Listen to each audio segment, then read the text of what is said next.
wabarakatuh. Alhamdulillahirabbil alamin wa binasta'in ala muhammadin wassalatu wassalamu ala asyrofil anbiya'i wal mursalin wa ala alihi wasallam ya Rasulullah biari belasilah ya TV. Alhamdulillah la nikmatul Islam wa liman wa kafa bin amin.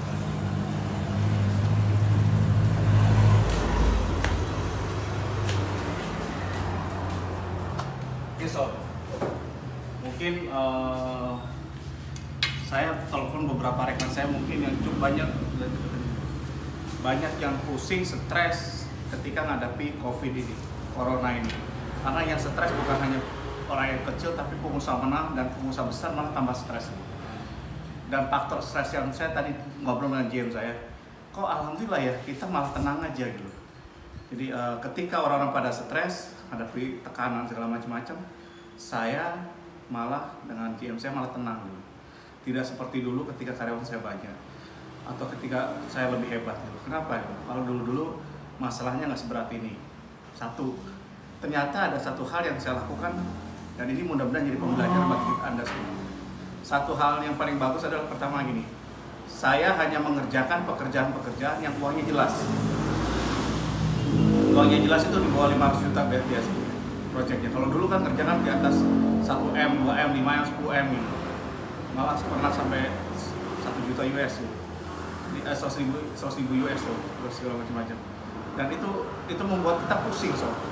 Karena apa? Paymentnya yang luar biasa. Teman-teman saya ada yang bangkrut, ada sahabat saya nggak sebut namanya, itu lebih besar daripada saya. Udah kalau pameran kitchen itu dia bisa sewa berapa hall, dia demo cooking chef. Dan itu yang cooking itu datangnya dari chef dari luar negeri semua. Ada 4 atau 5 orang gitu, saking hebatnya. Tapi sekarang bangkrut. Gara-gara apa? Gara-gara dia ngerjakan proyek yang besar-besar yang paymentnya nggak jelas gitu.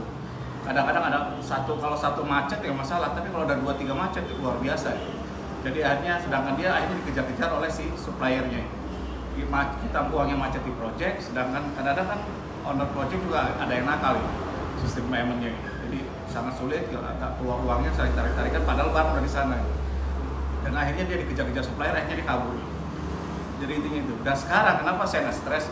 Karena saya sekarang ini saya hampir tidak punya uang hutang dengan dagang. Kalau dulu hutang dagang saya dulu stres karena saya dikejar-kejar oleh sales. Nanti dulu banyak yang ngantri ke kantor saya. Zaman dulu kadang ditelepon itu gimana, Pak Ridwan gimana? Karena orang kejar gitu. Saya punya hutang waktu itu dan miliaran hutangnya sob. Karena dulu saya distributor, saya punya stok banyak, suruh stok akhirnya saya hutang. Meskipun kasih tempo 45 hari, malah sampai 2 bulan. Ternyata apa? Barangnya nggak keluar loh, sedangkan barangnya mereka nggak mau terima gitu. Karena barang itu rusak atau hilang gitu. Atau di project gitu. Kan susah jadinya, kita ke project nggak bisa narik lagi barangnya, sedangkan project dan itu saya sering melakukan kejadian seperti itu. Jadi saya ada satu project di mana project itu jalan, ternyata pas saya tarik si kontraktornya nggak bayar ke saya gitu. Tapi ternyata si ownernya sudah bayar ke kontraktor gitu. Pas saya mau ambil barang nggak bisa Pak katanya, saya udah bayar nih buktinya gitu. Tapi akhirnya waktu akhirnya jadi kasus hukum, jadi saya jadi akhirnya pusing jadinya. Hanya barang saya di situ, sedangkan saya harus bayar ke supplier, berarti itu rugi dong. Ruginya bukan ini miliaran ruginya. Jadi akhirnya saya nggak mau itu lagi, saya rubah sistemnya paymentnya cash to cash. Saya ngambil untung, saya pakai strategi dagang Cina. Jadi jualnya untungnya kecil tapi banyak. Dan ini saya terapkan nanti di Uber, di SKDA gitu.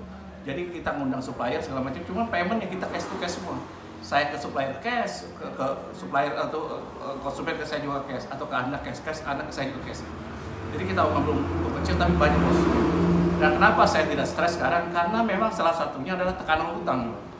Baik hutang gimana. Dan alhamdulillah di saya sekarang ini saya tidak ada hutang riba atau hutang dengan supplier. Kalau dulu hutang supplier saya besar.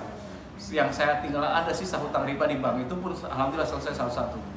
Meskipun kalau yang nggak selesai mungkin ambil pila saya atau aset saya. Nggak apa-apa, saya kasusin bukan itu. Nggak masalah. Kalau memang itu rezeki saya nanti besok balik lagi. Kalau enggak ya nggak apa-apa, saya minta nyari dulu. Jadi ternyata kunci supaya tidak stres adalah salah satunya saya jalankan strategi saya zaman dulu bahwa satu saya tidak banyak tidak hutang ke supplier. Jadi malah saya membiayai supplier. Jadi saya balik. Jadi kalau ada pekerjaan saya bayarin dulu dia. Pak, saya belum datang barangnya sebulan depan ya. Saya kasih uang dulu 100 juta, 200 juta, 300 juta saya kasih dia. Karena kita udah percaya dan harganya jadi kita murah. Sekarang malah saya ditawarin banyak supplier untuk Pak, boleh ambil barang saya atau saya simpan di botol. Saya nggak dulu, nanti dulu karena kalau sistem nyimpan sih oke, tapi kalau saya suruh kasih pinjam 2 bulan 3 bulan nggak mau. Kenapa? Tempo 2 bulan 3 bulan kan kalau udah habis tempo saya tidak dikejar-kejar, pusing-pusing amat, saya capek-capek amat.